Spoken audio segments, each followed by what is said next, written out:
नमस्कार रसिक हो. रसिक वाचकच्या आजच्या ह्या 106व्या सत्रात आपणा सर्व रसिक वाचकांचं मनापासून स्वागत. असं म्हणतात की a reader lives 1,000 life before he dies and a man who never reads lives only one. प्रत्यक्ष अनुभव न घेताही सह अनुभूतीचा आनंद देणारं हे माध्यम म्हणजे पुस्तकं. ही अनुभूती कधी आपल्याला प्रेरणा देणारी असते, तर कधी आपण एकटे नाही होत, आपल्यासोबत कुणीतरी आहे ही भावना देणारी असते, तर कधी परिस्थितीकडे एका वेगळ्या दृष्टिकोनातनं बघायला लावणारी असते, नकारात्मकतेकडून सकारात्मकतेकडे नेणारी असते. डॉक्टर अंजली भाटवडेकर आजच्या आपल्या द लाईट विदिन ह्या पुस्तकाच्या लेखिका आणि आजच्या आपल्या वक्त्या यांचं लिखाण देखील असंच अनेकांना धीर देणारं ठरलं, आणि तेही कोविड सारख्या अत्यंत टफ काळात. डॉक्टर अंजली, आपलं देखील मनपूर्वक स्वागत आहे आजच्या या सत्रामध्ये. मंडळी, माइंडफुलनेस हा शब्द आपण आजकाल ऐकला असेल सर्वांनीच. कुठलंही काम हे माइंडफुली केलं ना, म्हणजे मनातल्या इतर सगळ्या विषयांना थोपवून सर्व चित्तावृत्ती एकवटून पूर्ण लक्ष देऊन केलं तर ते नक्की उत्तम होतच. It is a state of being aware of what is happening in here and now, आणि त्याचे नक्कीच आपल्याला रिझल्ट अतिशय उत्तम मिळतात. या माइंडफुलनेसची सवय लावून घेण्यासाठी किंवा प्रॅक्टिस करण्यासाठी अनेक तुम्हाला उपाय किंवा प्रॅक्टिसेस सांगितल्या जातात. मंडला ड्रॉइंग हे देखील त्याच्यापैकीच एक. आणि डॉक्टर अंजली यांना त्यांच्या या माइंडफुलनेसच्या जर्नीत, आध्यात्मिक जर्नीत या मंडला ड्रॉइंग्सनी खूपच साथ दिली. कोविडच्या काळात त्यांनी अक्षरीय मंडलापासून, ज्यांना त्या अल्फाबेटिकल मंडला असं म्हणतात, त्याच्यापासून सुरुवात केली आणि एक मंडला एका अल्फाबेटनी स्टार्ट लिहायचं आणि त्याच्यानंतर एक राईटअप लिहायचा, अशी त्यांची सुरुवात झाली. या अक्षरीय मंडलांपैकी त्यांनी जे पहिलं अक्षर घेतलं ना, अल्फाबेट इंग्लिश ए, आणि ए फॉर ऍक्सेप्टन्स, त्या पहिल्या एका शब्दातच खूप काही ते आपल्याला त्या राईटअप मध्ये शिकवून गेल्या, त्यांना शिकवून गेल्या, आपल्यालाही ते आता कळणारच आहे. आणि मग ए बी सी अशी या पुस्तकाची जडणघडण होत गेली आणि द लाईट विदिन हे पुस्तकाचा एक ढाचा तयार झाला. मंडळी, हे पुस्तक इंग्लिशमध्ये असलं तरी भावनांची भाषा ही जगभर सेमच असते. त्यामुळे इंग्लिश भाषेत असलं तरी मराठीमध्ये आपल्याला आज त्या ह्या मराठी इंग्लिश अशा आजच्या ह्या कार्यक्रमाचं माध्यम असणार आहे. तेव्हा द लाईट विदिन ह्या अत्यंत सकारात्मक असं नाव असलेल्या या विषयी आपण खुद्द डॉक्टर अंजली भाटवडेकर यांच्याचकडनं जाणून घेणार आहोत. पण तत्पूर्वी त्यांचा एक औपचारिक परिचय मी करून देते. त्या स्वतः कन्सल्टिंग पेडियाट्रिशियन MD आणि BCH कन्सल्टिंग पेडियाट्रिशियन म्हणून अंधेरीमध्ये कार्यरत आहेत. कूपर हॉस्पिटलमधनं त्या ऑनररी पेडियाट्रिशियन आणि पोस्ट ग्रॅज्युएट टीचर DNB म्हणून कार्यरत होत्या. त्यांनी ऑनररी पेडियाट्रिशियन म्हणून L&T हेल्थ केअर सेंटरमध्येही काम केलंय. आणि ह्या लहान मुलांविषयी, बालहट्ट आपण म्हणतोच, तर ह्या अशा छोट्या पेशंटशी पेशंटली कसं डील करायचं याचा उत्तम अनुभव असलेल्या डॉक्टर अंजली यांनी संगोपन हे पेरेंटिंग विषयीचं एक अत्यंत सुंदर पुस्तक लिहिलेलं आहे. त्याचबरोबर त्यांचे पती डॉक्टर मनोज भाटवडेकर यांच्याबरोबर ज्युवेनाईल डायबिटीस फाउंडेशनचं खूप मोठं कार्य त्या करत असतात. आणि आज आपल्यासमोर त्या त्यांचं दुसरं पुस्तक द लाईट विदिन हे घेऊन आले आहेत. त्यामुळे त्यांचे अनेक प्रोग्राम रेडिओवर, टीव्हीवर आतापर्यंत झालेले आहेत. तर आता त्यांच्या ह्या पुस्तकाविषयी आपण खुद्द डॉक्टर अंजली भाटवडेकर यांच्याकडनंच जाणून घेऊया. मी डॉक्टर अंजली यांना विनंती करते की त्यांनी आपलं आजचं सत्र सुरू करावं. धन्यवाद अमिता. नीट ऐकू येत आहे का? हो. ओके. सर्वप्रथम रसिक वाचक यांना माझे मनपूर्वक आभार. त्यांनी या मंचावरती मला बोलावलं आणि माझ्या पुस्तकावरती बोलण्याची मला संधी देत आहेत, त्याबद्दल आभार. कोणत्याही पुस्तकाबद्दल आपण जेव्हा बोलतो तेव्हा पहिला प्रश्न मनामध्ये असा येतो की हे पुस्तक लिहिण्याची प्रेरणा कुठून मिळाली, हे का लिहिलं, कसं सुरू झालं? तर सगळ्यात प्रथम मला असं सांगावंसं वाटेल, की मुळात ह्याची सुरुवात पुस्तक म्हणून लिहावं अशी झालीच नव्हती. तो एक वेगळाच प्रवास होता आणि त्या प्रवासामध्ये माझ्या आयुष्यातले वेगवेगळे जे टप्पे होते, ते गुंतत गेले आणि हा दोन्हीकडून प्रवास सुरू होता. म्हणजे माझ्या आयुष्याचा एक प्रवास आणि हा पुस्तक लिहिण्याचा प्रवास. या प्रवासाची सुरुवात नेमकी कुठे झाली हे सांगणं कठीण आहे, पण ढोबळरित्या आपण बघितलं तर लॉकडाऊनच्या आसपास याची सुरुवात झाली. आपल्याला माहिती आहे की भारतामध्ये मार्च 2020 पासून लॉकडाऊन सुरू झाला कोविड-19च्या साथीमुळे आणि त्याच्या आधी 2-3 महिने जगभरात कोविड पसरलेला होता. ही साथ पसरलेली होती. त्याच्याबद्दल अनेक भीतीदायक माहिती आपल्याला वर्तमानपत्र, टेलिव्हिजन, सोशल मीडिया ह्यांच्याकडून मिळत होती आणि त्याच्यामधली काही माहिती ही अतिरंजितही होती, अतिशयोक्त होती आणि त्याच्यामुळे एक भीतीचं साम्राज्य जणू काही आपल्या भोवती पसरलेलं आहे, असं वाटायला लागलं होतं. म्हणजे मला स्वतःलाही याची जाणीव होत होती आणि असं वाटत होतं, की काहीतरी म्हणजे मगाशी अमिताने माइंडफुलनेसचा उल्लेख केला. तर माइंडफुलनेस, ध्यान मार्ग किंवा इतर काही आध्यात्मिक प्रॅक्टिसेस यांचा अवलंब करूनच मला शांत राहता येत होतं. नाहीतर इतकी भीती आजूबाजूला पसरलेली होती. या काळात मला एक ओशोंचं प्रवचन आठवलं. ओशोंनी साथीच्या रोगांबद्दल हे बोलताना सांगितलेलं होतं. मला वाटतं 1970च्या आसपास जेव्हा साथ आली होती तेव्हाचं त्यांचं हे प्रवचन आहे. आणि त्याच्यात त्यांनी एक गोष्ट सांगितली होती, की एक राजा असतो आणि हा राजा अतिशय त्याचं प्रजेवरती प्रेम असतं आणि तो देवभक्त असतो. तर या राजाच्या राज्यामध्ये एकदा मोठी साथ येते. आणि असं म्हटलं जातं, की तिथे प्रेडिक्शन असं असतं, की या साथीमध्ये बरीच मंडळी, बरीच लोकं मरणार आहेत. तर राजा देवाची प्रार्थना करतो आणि देवाला सांगतो, की असं-असं मी ऐकलंय, पण तू माझ्या माझ्या प्रजेला वाचव. तर देव म्हणतो, की या साथीमध्ये थोडेसे लोकं मृत्युमुखी पडणारच. पण मी तुला वचन देतो, की साधारणपणे 1000 लोकं यामध्ये मरतील, याच्यापेक्षा जास्त मरणार नाही. नंतर ती साथ सुरू होते आणि ती साथ झपाट्याने पसरते आणि आपल्याला जसं कोविडमध्ये भीतीचं साम्राज्य सगळीकडे पसरलं होतं, तसंच तिथेही पसरतं. आणि मग लक्षात येतं, की 1000 काय, 2000 काय, जवळ-जवळ 10,000 लोकं या साथीला बळी पडलेली आहेत.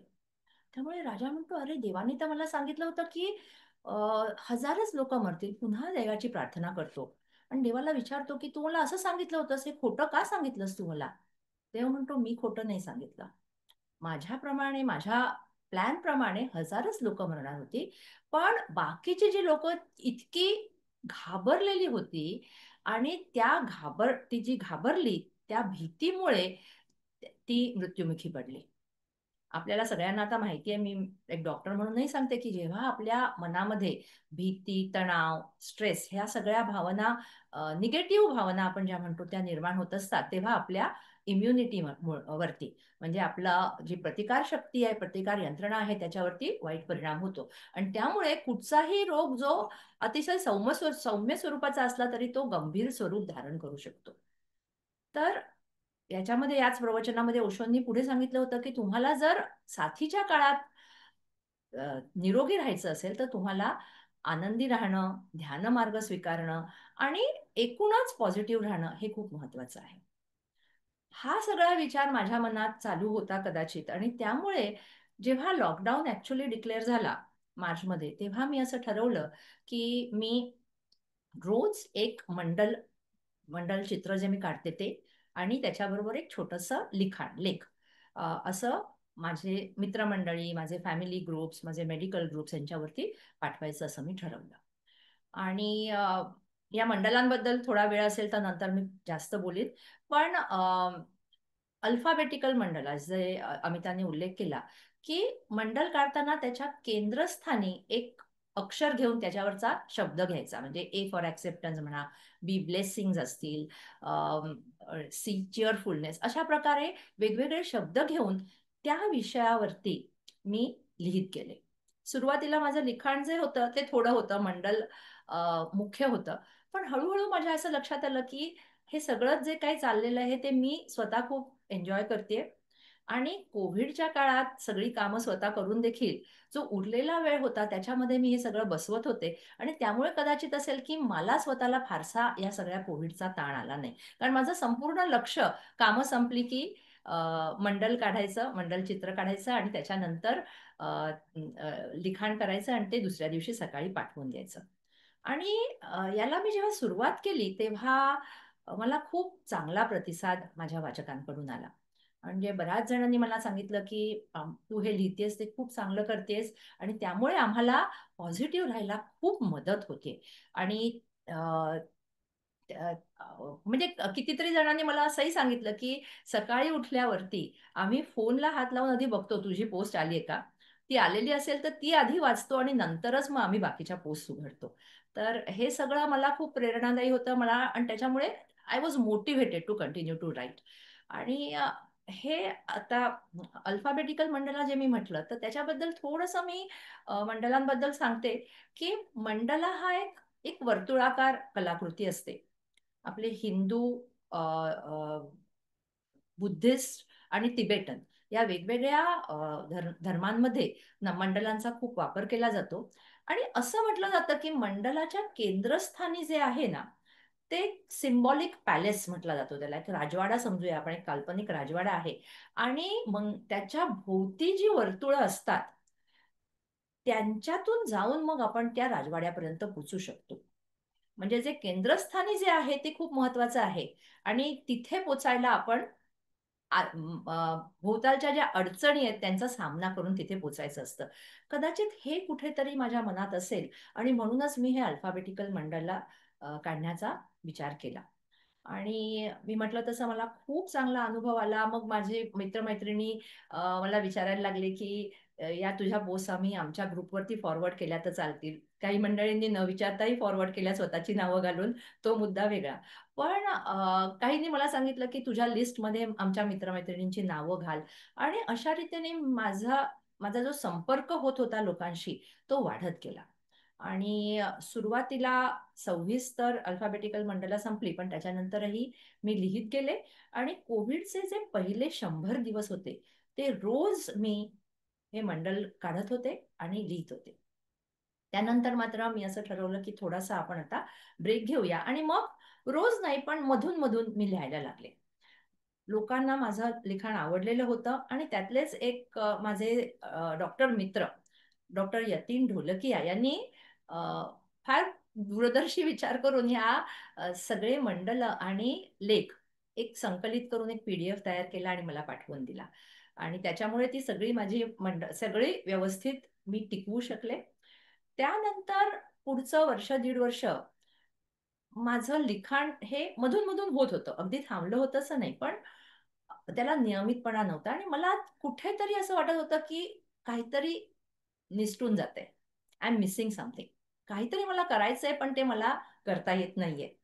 आणि मग माझ्या लक्षात आलं, की मला हे लिखाण खूप आवडतंय आणि त्यातून म्हणजे लोकांना पॉझिटिव्हिटी देणं हा त्याच्यातला एक ढोबळ उद्देश असला, तरी त्याच्यातून मला स्वतःला खूप फायदा होतोय.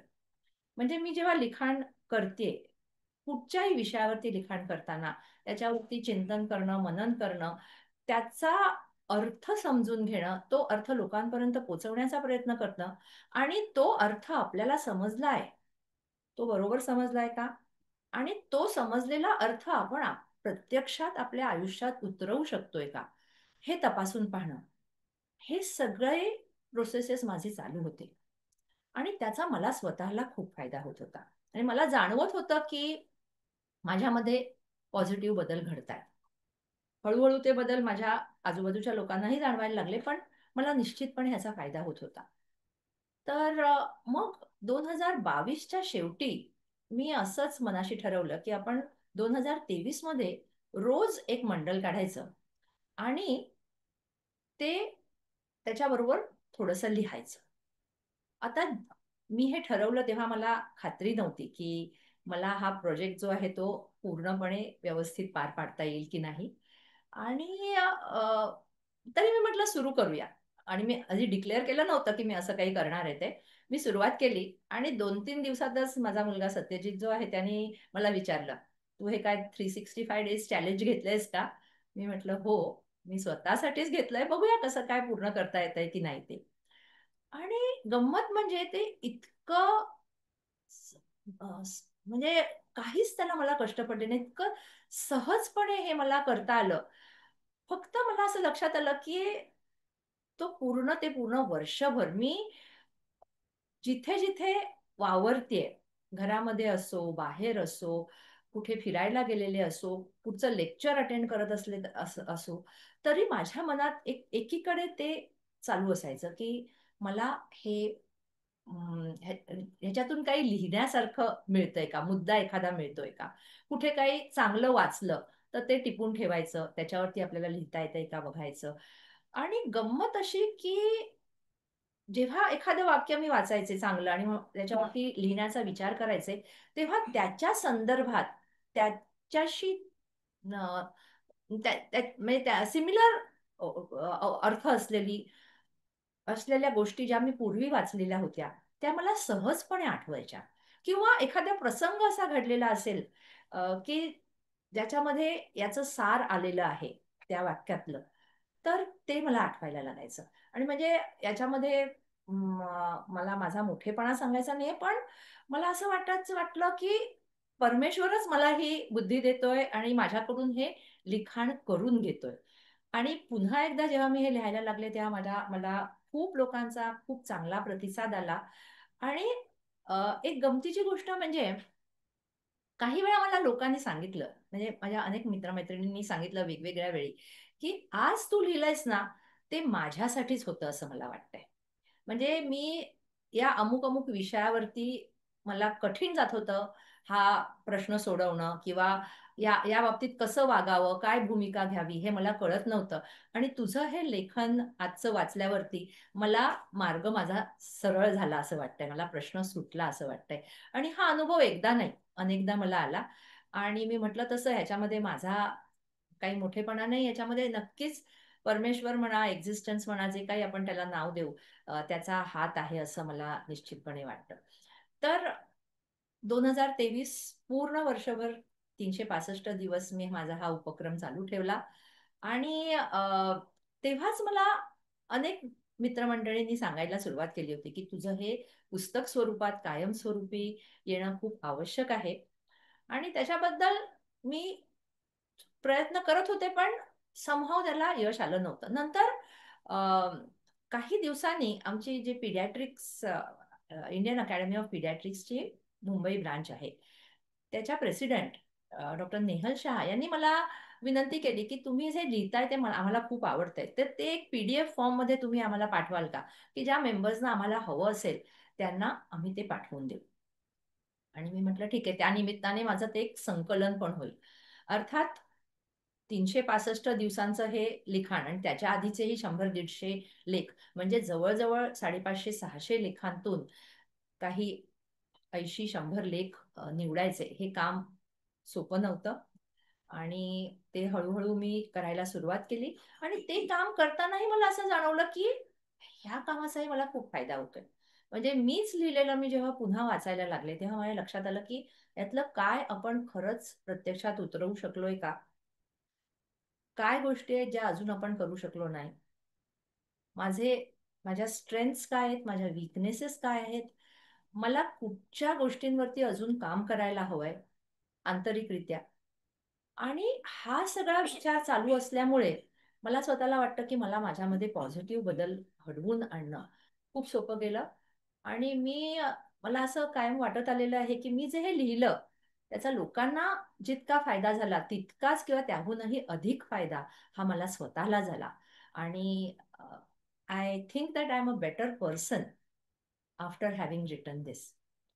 तर असा हा प्रवास सुरू होता. आणि नंतर 2025 मध्ये, 25च्या सुरुवातीला माझे एक डॉक्टर मित्र आहेत, त्यांनी मला बुकगंगा पब्लिकेशन्सच्या मंदार जोगळेकर यांचा नंबर पाठवला आणि तुम्ही त्यांच्याशी बोला आणि ते पुस्तकाच्या बाबतीत असं मला सांगितलं. आणि थोडंसं मला असं वाटत होतं की बोलावं, कारण बुकगंगा तसं प्रतिष्ठित पब्लिकेशन हाऊस आहे. पण 15 दिवस जरा विचार केल्यानंतर मी त्यांना फोन केला, मंदार जोगळेकरांना. त्यावेळेला ते नेमके भारतात होते. त्यांनी लगेचच मला PDF पाठवायला सांगितला.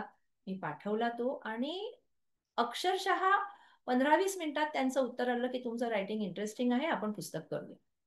त्यानंतर मग त्याच्यावरती बऱ्याच चर्चा झाल्या. आम्ही त्याच्यातले मग कुठचे लेख घ्यायचे, नाही घ्यायचे, काय करायचं, मुखपृष्ठ कसं करायचं, ह्या सगळ्या गोष्टींवर खूप चर्चा झाल्या. पण आता हे द लाईट विदिन हे पुस्तक, आता हे अर्थात उलट दिसणार आहे तुम्हाला, पण हे पुस्तक या स्वरूपात प्रकाशित झालं 18 जुलैला.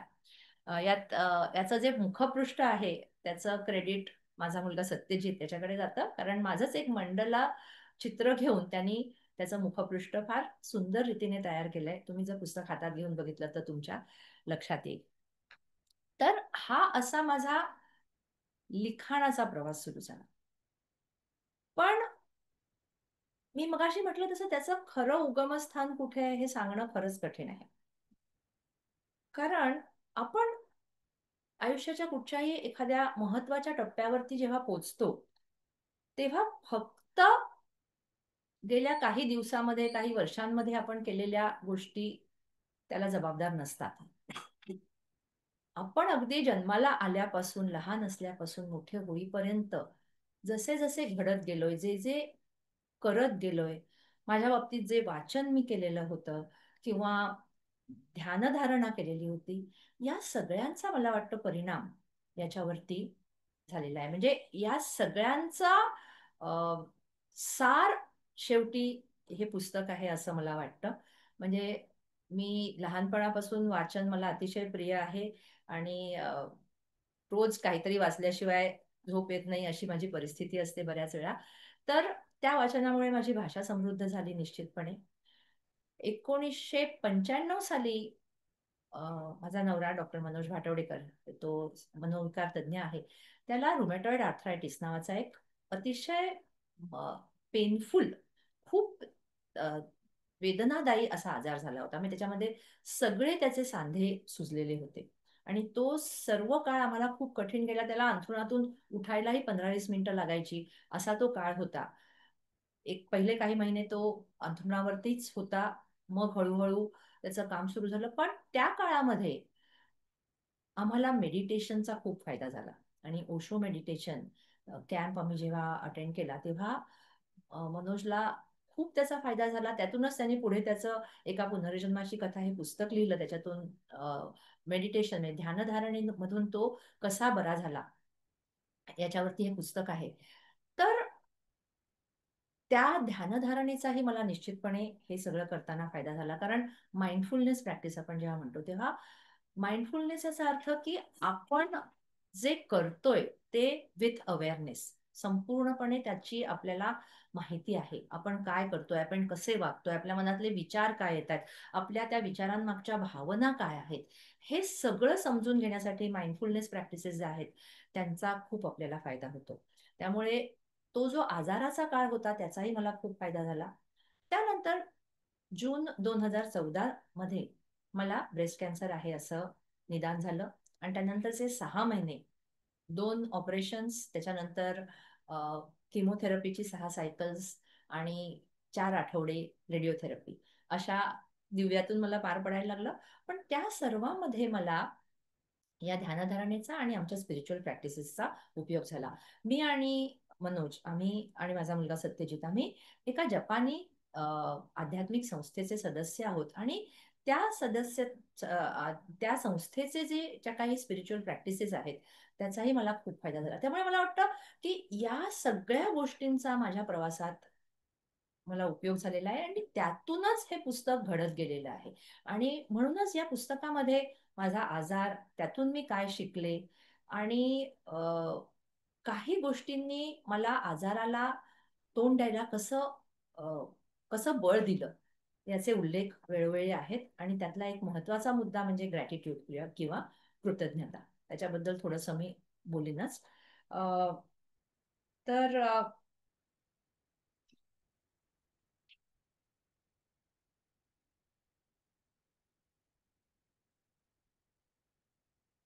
मी म्हटलं तसं मला स्वतःला ह्याचा खूप फायदा झालाच.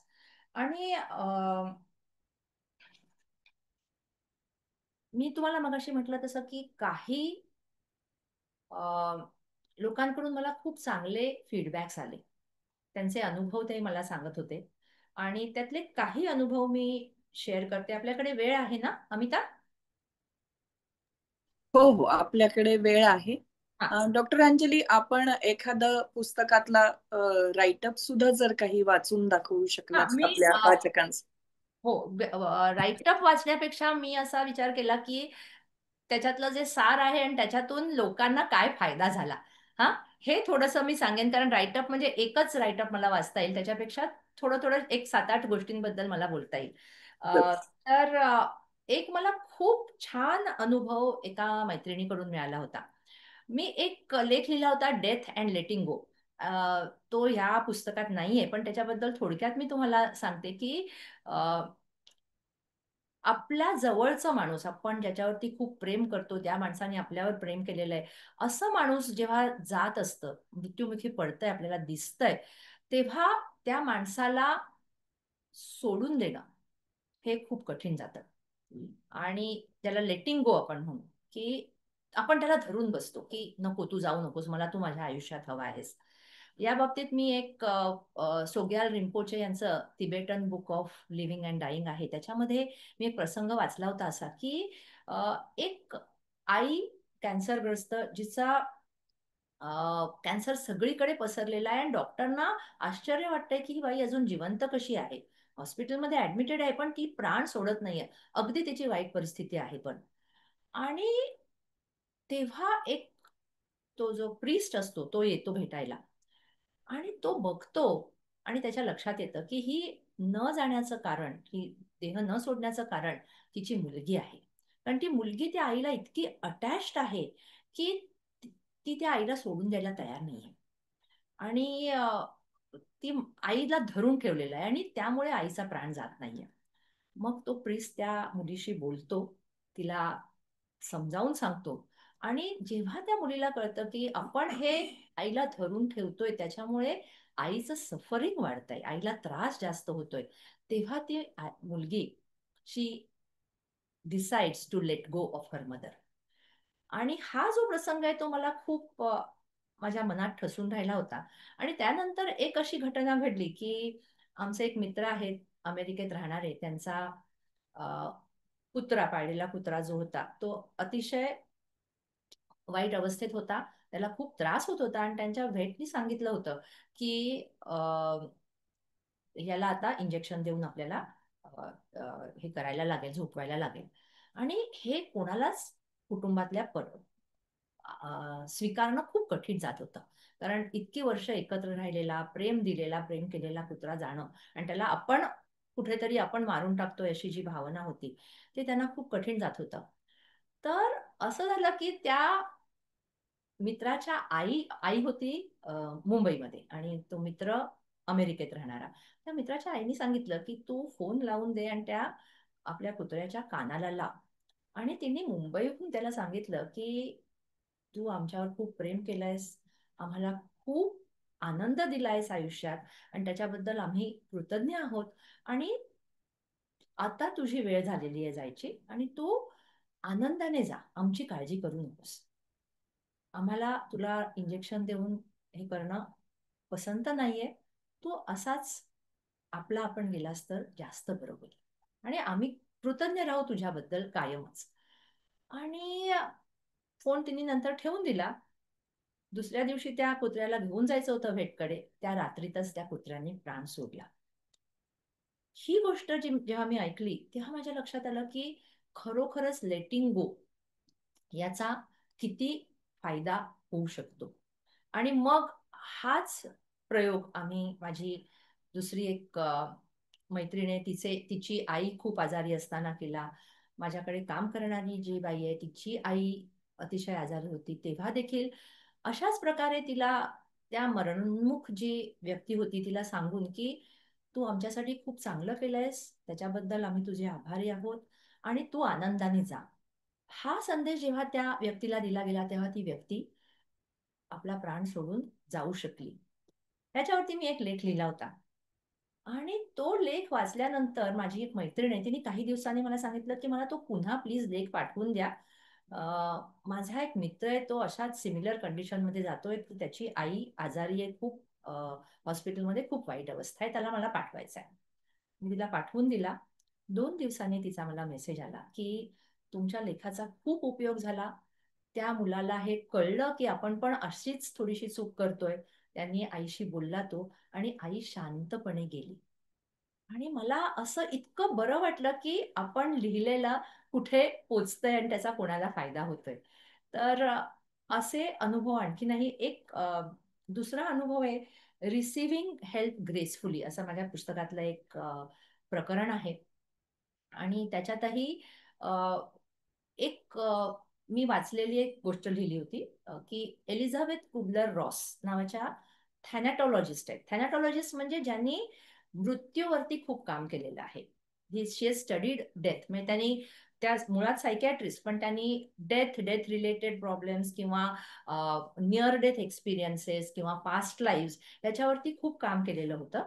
आणि त्यांचं मेडिटेशन चालू असायची, त्यांचे स्पिरिच्युअल मास्टर्स बरोबर त्यांचं कनेक्शन असायचं. आणि त्यांनी त्यांच्या आत्मचरित्रात एक प्रसंग लिहिला होता आणि तो प्रसंग मला असा मनात ठसून राहिला होता.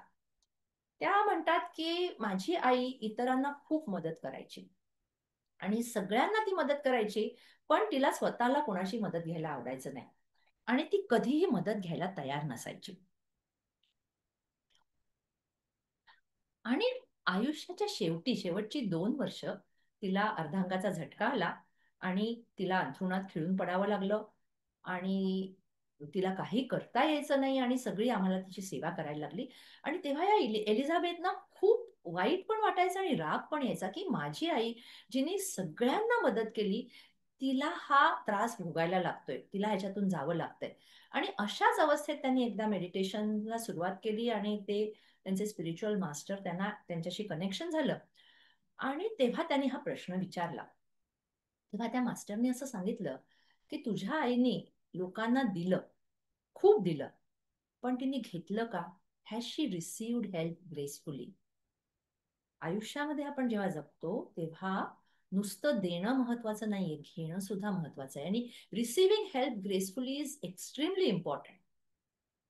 आणि मग ह्याच्यावरती मी अ, लिहिलं होतं. अ, नंतर असं झालं, की माझ्या टीचर, एक बालरोगतज्ञ, 70च्या आसपास त्या आजारी होत्या.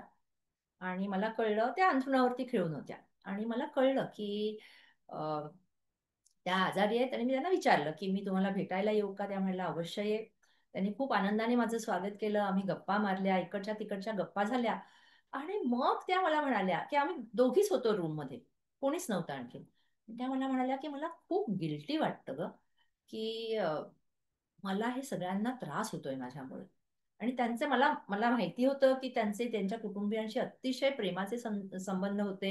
त्यांनी कुटुंबासाठी खूप खस्ता काढलेल्या होत्या आणि सगळे कुटुंबीय त्यांच्यासाठी प्रेमाने करत होते.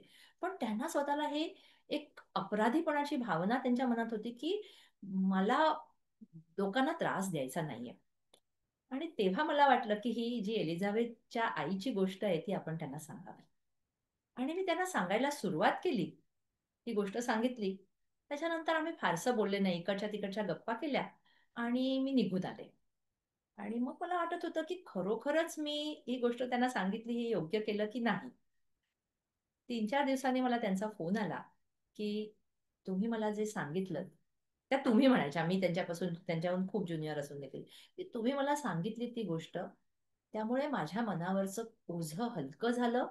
मला जे अपराधीपणा माझ्या मनामध्ये होता, तो पूर्णपणे गेला आणि मी आता त्यांची मदत आनंदाने स्वीकारू शकते आणि मी आनंदात आहे. त्यानंतर काही दिवसांनी त्या गेल्या आणि मला खूप आनंद झाला, की ही जी गोष्ट जी माझ्या पुस्तकात लिहिलेली आहे, ती गोष्ट फक्त ऐकून एखाद्या चांगल्या व्यक्तीला तिची अपराधीपणाची भावना पुसून टाकता येते. हा अनुभव मला खूप it has touch me really well. तर असेच वेगवेगळे अनुभव मला येत गेले आणि आता पुस्तक प्रकाशित झाल्यानंतरचा एक अनुभव खरंच बोलका आहे. एक दोन अनुभव असे आले की माझी मैत्रीण पुस्तक घेऊन गेली आणि तिची नात जी आली होती कॉलेज म्हणजे हॉस्टेलमधून राहायला, तिने पुस्तक बघितलं, चाळलं आणि ती म्हणाली, "नाही, नाही, मला हे पुस्तक वाचायचं आहे, मी घेऊन जाते." आणि माझ्या रिसेप्शनिस्टच्या बाबतीतही असंच झालं, की तिची मुलगी तिने पुस्तक पूर्ण वाचून काढलं आणि तिने ते आवडलं म्हणून सांगितलं आणि त्या वयाच्या मुलांना देखील हे कुठेतरी आवडलंय, पोहोचतंय त्यांच्यापर्यंत, हे पाहून मला खूप आनंद झाला. आणि अगदी आत्ताचा प्रसंग असा, की पुस्तकाचं प्रकाशन 18 जुलैला झालं आणि त्याच्यानंतर 3-4 दिवसांनी मला एका डॉक्टरांचा मेसेज आला WhatsAppवरती. त्यांची माझी ओळख नव्हती, पण त्यांनी मला संदर्भ दिला, की त्यांच्या नात्यातले एक जे आहेत ते माझे खूप चांगले मित्र आहेत आणि ते पुस्तक प्रकाशनाला आले होते आणि त्यांनी सांगितलं, की या डॉक्टरने मला सांगितलं, की अ, माझी मला डोळ्याचा थोडासा प्रॉब्लेम होता आणि त्याच्यासाठी मला कॅटरॅक्ट सर्जरी करायला सांगितली होती. आणि मी ती कॅटरॅक्ट सर्जरी करून घेतली, पण त्याच्यानंतर डोळ्याचा प्रॉब्लेम कमी होण्याऐवजी माझा प्रॉब्लेम वाढला. आणि त्यामुळे मला भयंकर राग येत होता, की ही मी सर्जरी करून कशाला घेतली ह्याच्याबद्दल एक गिल्ट होतं आणि राग होता. वाईट वाटत होतंच, की माझा प्रॉब्लेम गेला नाहीच, तो उलट वाढलाय. कशाला मी या सर्जरीच्या फंदात पडलो? त्याने पुढे मला असा मेसेज पाठवला, की तुमचं पुस्तक मी हातात घेतलं. पुस्तकातला पहिलाच चॅप्टर असा आहे, की एक्सेप्टन्स ह्याच्यावरती आहे. त्यातलं एक दोन वाक्य मी तुम्हाला वाचून दाखवते. ओशोंचा एक कोट आहे, की "whatever you are, unconditionally accepted. Acceptance is the key to transformation." आणि याच्यातच एक एखाद टोले, पॉवर ऑफ नाऊ या पुस्तकाचे लेखक आणि he is an enlightened master. तर त्यांनी म्हटलेलं आहे, की "whatever the current moment, accept it as if you had chosen it yourself." म्हणजे तुम्ही स्वतः ती म्हणजे अशा अशा काहीही जी परिस्थिती असेल, तो तुमचा चॉईस आहे, असं मानून ती परिस्थिती स्वीकारा. आणि याच्यावरती मला जे त्याच्याबद्दल समजलेलं आहे ते थोडंसं लिहिलेलं आहे. तर ह्या डॉक्टरने मला सांगितलं, की हा एक्सेप्टन्सचा चॅप्टर मी वाचला आणि आय वॉज फुल ऑफ अँगर आणि now I am full of peace. म्हणजे एक चॅप्टर वाचून अँगर, राग ते पीस, शांतता, हा प्रवास जर एखादा माणूस करू शकत असेल, तर मला वाटतं ते मला माझ्या पुस्तकाला दिलेलं सगळ्यात मोठं बक्षीस आहे असं मी मानते. आणि अशा प्रकारचे अ, मला वेगवेगळे अनुभव आलेले आहेत. सगळे अनुभव आता सांगणं कठीण नाही, कठीण आहे. पण मी म्हटलं तसं या सगळ्यातूनच मला जेव्हा मी लिहित गेले, वाचत गेले, या पुस्तकासाठी शोधत गेले, तेव्हा सगळ्यात जास्त फायदा हा मला झालेला आहे. आणि मला आता असं लक्षात येतंय, की कुठच्याही गोष्टीकडे बघताना आपण त्याकडे कुठच्या दृष्टीने बघतोय, ती दृष्टी बरोबर आहे, योग्य आहे की नाही, त्याच्यामध्ये आपल्याला काही बदल घडवायला हवेत का? आपल्या मनामध्ये कुठच्या भावना जशा आहेत, की ज्या आपण अनेकदा दडपून ठेवलेल्या असतात. म्हणजे आपल्याला स्वतःला सुद्धा त्यांची जाणीव झालेली नसते. आणि कधीतरी हे वाचताना किंवा इतर लोकांचे कोट्स वाचताना, त्याच्यावरती चिंतन मनन करताना मला हे लक्षात येतंय, की हां, माझ्यामधला हा जो अवगुण आहे, तो अजूनही पूर्णपणे मी त्याच्याशी डील करू शकलेले नाहीये आणि त्याच्यावरती मला काम करणं आवश्यक आहे. तर हे जे अनुभव मला येत राहिलेले आहेत, मी म्हटलं तसं 2023 मध्ये जे मी हे चॅलेंज घेतलं, की 365 दिवस मला सतत हे करायचंय, त्याने माझी आयुष्याकडे बघण्याची एक नजर बदलली असं मला स्वतःला वाटतं, की मी प्रत्येक वेळेला काहीतरी आपल्याला शिकायला मिळतंय का? आजच्या दिवसात काय शिकतेय मी? हे बघण्याची मला सवय लागलेली आहे आणि त्याचा मी म्हटलं तसं मला खूप फायदा झालेला आहे. आपल्याकडे किती वेळ आहे? अजून एक 5-10 मिनिटं आहेत. तुम्ही हो, अजून एखादा अ, हां. हां, एक एक 2-3 मी म्हटलं तसं, की या पुस्तकात माझे जो कॅन्सर बरोबरचा जो प्रवास आहे, त्याच्याबद्दल मी लिखाण केलेलं आहे. आणि त्याच्यामधून 2-3 गोष्टी प्रकर्षाने मला जाणवलेल्या आहेत आणि ज्याचा मी स्वतः पुरावा आम्ही दोघंही करतोय, की ग्रॅटिट्यूड म्हणजे कृतज्ञता. कुठच्याही प्रसंगाला आपण जेव्हा सामोरं जातो, तो कितीही कठीण असेल, तो कितीही आपल्याला स्वीकारणं कठीण जात असेल आणि त्याच्यातून मार्ग काढणं जरी कठीण जात असेल, तरी तेव्हा आपल्या मनामध्ये एक कृतज्ञतेची भावना आपण जोपासू शकलो, तर त्याचा निश्चितपणे आपल्याला खूप फायदा होतो. हे मी अनुभवात हा आमचा अनुभव आहे. आणि मी म्हटलं तसं कॅन्सर माझा जेव्हा डायग्नोसिस झालं जून 2014 साली माझं निदान झालं आणि त्यावेळेला पहिली गोष्ट आम्ही दोघांनी काय केली, तर एक लिस्ट काढली. म्हणजे जेव्हा आम्हाला कळलं होतं, की हा कॅन्सर आहे, त्याच्यासाठी अशी-अशी ट्रीटमेंट घ्यायला लागणार आहे. आम्ही एक लिस्ट काढली, की या परिस्थितीमध्ये आपल्याकडे कृतज्ञता व्यक्त करावी अशा कुठच्या गोष्टी आहेत. ती लिस्ट खूप मोठी होती. त्याच्यातल्या काही गोष्टी मी सांगते, की आपल्याला मित्रमंडळी, कुटुंबीय यांचा पाठबळ आहे. डॉक्टर्स अनेक ओळखीचे आहेत. त्याच्यामुळे आपल्याला ट्रीटमेंट चांगली अगदी best in the world treatment मिळू शकते आहे. फिनान्शियली आपल्याला काही प्रॉब्लेम्स नाहीयेत. आपल्याला एक आध्यात्मिक पाठबळ आहे. आणि अगदी छोट्या-छोट्या गोष्टी जसं माझ्या मुलाची 10वी परीक्षा नुकतीच संपली होती. मग निदान आत्ता या वर्षात तरी त्याची कुठची मोठी परीक्षा नाहीये. अशा अनेक गोष्टींचं आम्ही एक लिस्ट केली आणि त्याच्याबद्दल आम्ही कृतज्ञता व्यक्त केली. त्यानंतर जेव्हा ॲक्चुअली माझी ट्रीटमेंट सुरू झाली, लकीली मला फार काही त्रास झाला नाही किमोथेरपीचा सुद्धा. एखाद दिवस किमोथेरपी नंतर त्रास व्हायचा, पण जवळ-जवळ त्रास झालाच नाही असं म्हणायला हरकत नाही. मला कधीही उलट्या झाल्या नाहीत, माझं वजन कमी झालं नाही, माझी भूक चांगली शाबूत होती आणि सगळ्यात महत्त्वाची गोष्ट म्हणजे मी या संपूर्ण 6-8 महिन्याच्या प्रवासामध्ये मी अतिशय आनंदी, पॉझिटिव्ह, चीअरफुल राहू शकले. याचं श्रेय माझ्या कुटुंबियांना जातच अर्थातच. मनोज आणि सत्यजित यांनी मला खूप त्याच्यामध्ये मदत केलेली आहे. माझे मित्र-मैत्रिणी, इतर कुटुंबीय, डॉक्टर मित्र-मैत्रिणी. पण त्याच्याबरोबरच मला असं वाटतं, की आम्ही हे जे कृतज्ञता व्यक्त करत राहिलो त्याचा खूप फायदा झाला. या संपूर्ण काळात मी ग्रॅटिट्यूड डायरी लिहीत होते. ग्रॅटिट्यूड डायरी म्हणजे काय, की दिवसाच्या शेवटी आजच्या दिवसभरात ज्या गोष्टी झाल्या, ज्याच्याबद्दल मला कृतज्ञता व्यक्त करता येते, त्या लिहून काढायच्या. आणि त्या फार मोठी गोष्ट असायला पाहिजे असं नाही. म्हणजे साधी गोष्ट, की माझ्या बाईनी येऊन मला चहा करून दिला किंवा मला काय हवं असेल ते खायला आणून दिलं किंवा जाताना किमोथेरपीला जाताना विशेष ट्रॅफिक लागला नाही, ड्रायव्हर वेळेवर आला वगैरे, वगैरे. त्यामुळे अगदी छोट्या-छोट्या गोष्टींपासून ही सुरुवात झाली होती. सुरुवातीला मी जेव्हा ग्रॅटिट्यूड डायरी लिहायला लागले, तेव्हा असं शोधायला लागायचं, की अरे आज 5 गोष्टी लिहायच्या आहेत मला. तर ह्या 5 गोष्टी कुठच्या लिहू? पण हळू-हळू अशी वेळ येत गेली, की काही दिवसांमध्ये, एखाद 2 आठवड्यामध्येच, की डायरीचं संपूर्ण पान भरायला लागलं, की अरे, there are so many things that you can be grateful for. There are so many blessings that we are receiving day in and day out.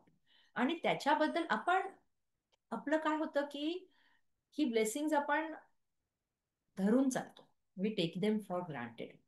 म्हणजे हे आहे. त्याच्याबद्दल आपण कधीही त्यांचे परमेश्वराचे म्हणा, त्या व्यक्तींचे म्हणा, त्या गोष्टींचे आभार मानतो असं नाही. ती गोष्ट जेव्हा नसते, तेव्हा आपल्याला त्याचं महत्त्व कळतं. म्हणजे आपण निरोगी असतो तेव्हा आपण आपल्या शरीराचे आभार मानत नाही. पण जेव्हा आपण आजारी पडतो तेव्हा आपल्याला लक्षात येतं, की रोज आपलं शरीर आपल्यासाठी किती काम करतंय आणि ते निरोगी आहे म्हणून आपण आपलं काम करू शकतोय. तर अशा प्रकारची कृतज्ञता व्यक्त करून जेव्हा मी रोज ही डायरी लिहायला लागले, तेव्हा माझ्या लक्षात आलं, की एकतर मला झोप पण चांगली लागायची आणि मी आनंदी राहू शकायचे. आणि शास्त्रामध्ये आता अनेक संशोधनं केलेली आहेत आणि त्याच्यामध्ये हे लक्षात आलेलं आहे. त्याच्यामध्ये काही स्कॅन्स केलेले आहेत आणि त्याच्यात असं दिसून आलेलं आहे, की फंक्शनल एम-आर-आय स्टडीज आहेत त्याच्यामध्ये, की जेव्हा एखादा माणूस कृतज्ञ असतो आणि जेव्हा एखादा माणूस आनंदी असतो, तेव्हा शरीरात मेंदूमधले the same areas are lit in gratitude as well as joy. म्हणजे तुम्ही जेव्हा कृतज्ञता व्यक्त करता, तेव्हा तुम्हाला आपोआपच आनंद मिळत जातो. आणि हे आपण जेव्हा कायम स्वरूपात ह्याचा अवलंब करायला लागतो आपल्या आयुष्यामध्ये, तेव्हा निश्चितच आपल्या आयुष्याची गुणवत्ता सुधारते. आणि मग छोट्या छोट्या गोष्टींचा त्रास होणं कमी होतं, अगदी मोठ्या गोष्टींचा पण त्रास कमी व्हायला लागतो. त्यामुळे ग्रॅटिट्यूड, कंप्लेन न करणं, ब्लेम न करणं, म्हणजे नाहीतर आपल्याला सवय असते. आता त्याच्याबद्दल पण मी माझ्या एका लेखात लिहिलेलं आहे, की सगळं चांगलं झालंय, 80% गोष्टी चांगल्या झाल्या आहेत, पण 10-20% गोष्ट वाईट असेल, तर आपण बोलताना काय करतो, की पहिलं ती वाईट जी गोष्ट झाली त्याच्याबद्दल बोलायला लागतो. जे चांगलं झालं होतं 80-90% त्याच्याबद्दल आपण ते अध्याय आहे, ते आपण धरून चाललेलो आहे, we have taken it for granted. तर तसं न करता आपला फोकस जर आपण जे चांगलं घडतंय, जे चांगलं आहे, ज्या परमेश्वराने आपल्याला इतकी ब्लेसिंग्स दिलेली आहेत त्याच्यावरती आपला फोकस जर असेल, तर मला वाटतं आपल्याला जास्त आयुष्य चांगल्या पद्धतीने जगता येतं. We are more peaceful, more relaxed and more energetic, more creative, असं मला स्वतःला वाटतं. तर सांगण्यासारखं अजून बरंच आहे, पण मला वाटतं थोडंसं मी पुस्तक वाचायला बाकी ठेवते, म्हणजे तुम्हाला पुस्तक वाचून आणखीन आनंद घेता येईल त्याचा. आता एक फक्त मी शेअर स्क्रीन करते. आपण मंडलांबद्दल बोललो मगाशी. जरूर जरूर जरूर अ, जरूर. काही मंडल मी मगाशी म्हटलं होतं अल्फाबेटिकल मंडल. तर अशा प्रकारे आता हे वंडर शब्द डब्ल्यू वरती मी लिहित होते तेव्हा हा वंडर शब्द मध्ये आणि त्याच्या भोवती मंडल होतं. हे काही मग मी गणपतीच्या वेळेला गणपतीचं हे असून ही काही वेगळ्या पद्धतीची मंडळ. हे जॉय म्हणून जे वरती लिहिताना एक्झरसाइज, की, प्रेयर आणि ही बाकी मग मंडळ बाकी माझी अल्फाबेटिकल मंडळ संपल्यानंतर ही मंडळ मी काढायला सुरुवात केली होती. तर बरंचसं तुम्हाला दिसत असेल की खाली हे पण आहे, त्याची तारीख पण आहे ज्या दिवशी हे मंडल काढलेलं होतं ते. आणि हे 2023 ची सुरुवात जेव्हा मी केली हॅपी न्यू इयरनी. तर अशा प्रकारे माझी मंडळ होती. या एका मंडळाबद्दल खूप छान माझ्याकडे माहिती आहे. अमिताला माहिती आहे ते मंडळाबद्दल, पण ते वेळ असेल तर मी सांगेन. आणि अशी वेगवेगळ्या पद्धतीची मंडळं मी काढत गेले आणि त्यातली काही मंडळं या पुस्तकामध्ये देखील आहेत. ही अल्फाबेटिकल मंडळ.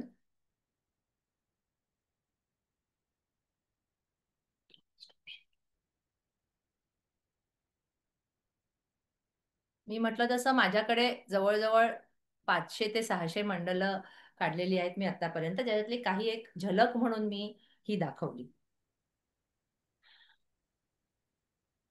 अंजुवनी मध्ये बोलते. हां. रसिक हो, मी जेव्हा डॉक्टर अंजली यांना विचारायचे की हे मंडलाचं डिझाईन तुम्हाला सुचतं कसं, तर त्या म्हणायच्या अगं ते मला आपोआप येतं. म्हणजे कदाचित तुम्ही सगळ्यांसाठी हे इतकं पॉझिटिव्ह विचार यावे ह्या ते परमेश्वरांनी बहुधा तुम्हाला माध्यम म्हणून नाही, सगळ्यांना अगदी निवडलेलं आहे. अगदी तू माझ्या मनातलं बोललीस. कारण 2020 मध्ये आपला लॉकडाऊन सुरू झाला आणि मी 2019 मे मध्ये पहिलं मंडल काढलं. म्हणजे काही महिनेच आधी. आणि म्हणजे ते पण असं मला असं वाटलं, की परमेश्वराची योजना होती. ते मी मंडलं कशी काढायला गेले, कशी काढत गेले. मला म्हणजे काही कुठचाही क्लास केला नाही. मी एक फक्त मंडलाचा व्हिडिओ बघितला आणि तो सुद्धा असा व्हिडिओ होता, की don't look at it as a drawing, look at it as a meditation. आणि ते माझ्या जे इतकं ठसलं मनात आणि त्यामुळे मी प्रत्येक मंडल काढताना इट इज अ मेडिटेशन आणि it is a meditation for me.